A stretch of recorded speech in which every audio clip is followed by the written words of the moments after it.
Hey, what's up, guys? Valley Flying here. Welcome to our countdown video for the top teams. Today I'm on the msf.gg website. If you played Star Wars before, very similar to the swaga.gg website for the Star Wars Galaxy of Heroes. You got information on characters, events, gear, missions, raids. There's not as many features yet because this game is pretty new. Hopefully the developers of this website we'll start to add a little more content. I'm not sure what they could data mine from the game at this point, but hopefully this gets a lot more. But right now, it is the best resource for Marvel Strike Force on the internet. You got characters, events, gear. Let's go to characters, and this is where I'm going to do my theory crafting. If you scroll down, there's a bunch of teams over here. There's 10 of them. And what I'm going to do is give you a countdown of the top 10 teams. I've went through them, I've ranked them, and I've picked out teams for most of them. Almost all of them have full teams that you could make. Defenders, there's only 4 of them, and Ravagers, there's only 4, so it'll be a partial team. And because it's theory crafting, I'm just going to choose the best characters available, even if they're not playable yet, or even if they're not really farmable. So with that in mind, let's get right into the list. Number 10. Worst team of these is this AIM team. Now, I didn't even bother making a full team because I don't like their kits. What a lot of these guys do is they do something good to themselves and they do something bad to themselves as well. So it's kind of like a high risk, moderate reward that they're getting. So they have weird kits. Scientist Supreme, she'll debuff her whole team, and then with her second skill, she could turn them all into buffs. There's just this aim infector. He deals a lot of negative effects to himself, and then on his basic, he'll pass it on to the opponents. This monstrosity, who actually looks pretty cool. I actually like the look of this aim team, but this guy, he gains a lot of offense, but then he lowers his defense, so he could do damage, but if he gets hit, he is very vulnerable. This is just a weird kit for all of these guys. Now, maybe in actual gameplay, these guys will be really strong, but just in theory, I don't like this. So they came in last for me, and I didn't even bother picking out the best. I mean, Scientist Supreme, Infector, Security, and then I just kind of stopped because I didn't like their kits. So let's move on. Let's move on to the number 9 team, which is the Ravager Team. Now, the reason they're rated above the AIM team is because they have Yondu. Yondu's one of my favorite characters in the game. But unfortunately, these guys don't have a lot of synergy. There's not a lot of tags, synergistic skills that they have. And they're just kind of, they're role players. Yondu's really good. Can fit into almost any team. But then you got Bruiser, who's a moderate to decent tank.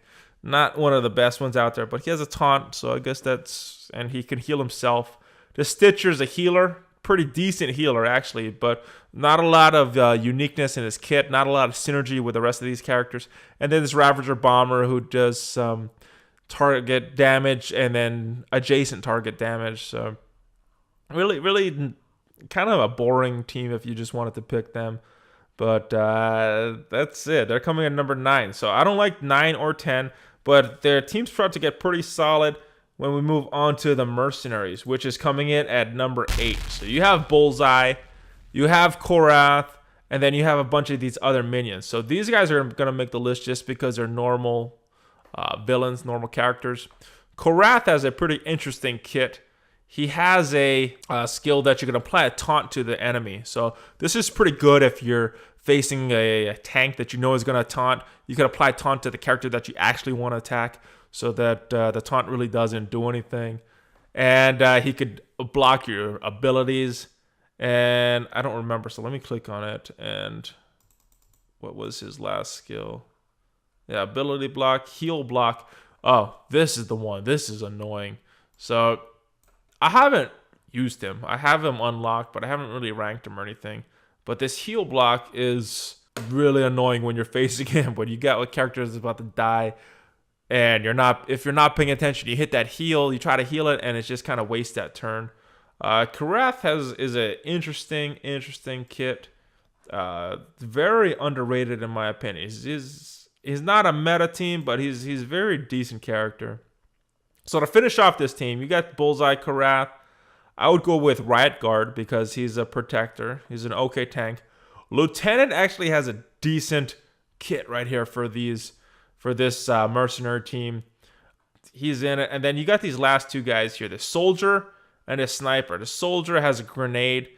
He's a character that I got into way beginning, and I don't think he's that solid. Whoever you pick here is going to be the weak link of the team. The mercenary sniper does single target damage. The mercenary soldier will damage the target and then hit some adjacent target. So kind of a fake AoE attack. So I would go with him though, because Bullseye does some single target damage. So I would just pick this guy because he has some sort of AoE. But I don't think either of these last two guys are good at all. But that is a team, and that's why they're coming in at number 8. Let's move on to number 7. Number 7 is this Kree team. Now, if you notice this Kree team, you have Ultimus, and most people don't have Ultimus even unlocked and aren't going to unlock him for a while because of the way to unlock him. You need a Ultimus orb, and the way to get those is 7-star characters. After you 7-star them, you get the shard, you get some tokens for the Ultimus orb, so it's going to be a while before you even start to unlock him. But he's a pretty solid character, pretty decent kit.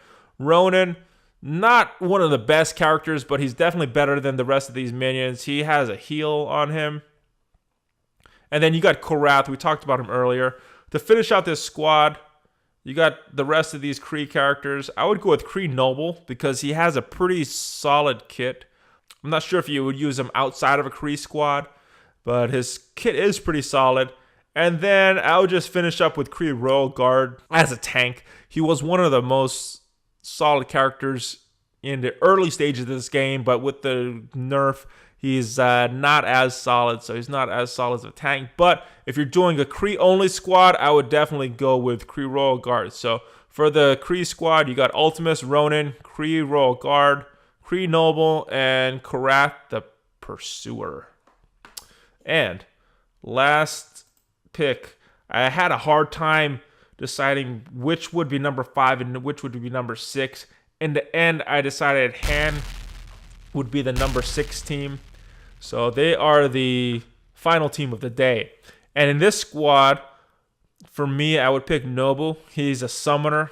Give some extra ninjas, extra guys, and they're not as tanky. They're pretty squishy. They'll all die pretty early if they get hit, but they still do decent damage. Han Sentry would definitely be in this team because he is a solid tank. He gives the rest of his team stealth, so the only thing you could do is hit him unless you're doing a solid AoE attack. Pretty good tank. He's a pretty good tank. Han Sorceress I would put in here just because of the variety. Han Archer because of the AoE attack, and Electra because she does some good single target damage.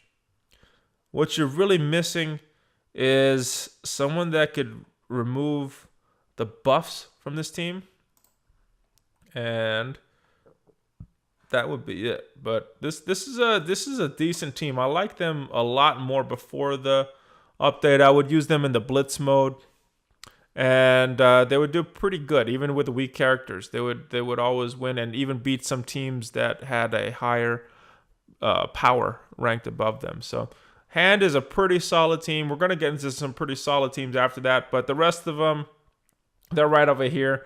Go and check out these teams. Tell me what you think. Tell me what you think about rankings 6 to 10. And then, yeah, stay tuned for my next video. I'm going to go through the rest of these teams, and we'll see who gets number 1. Who do you think should be number 1? Let me know.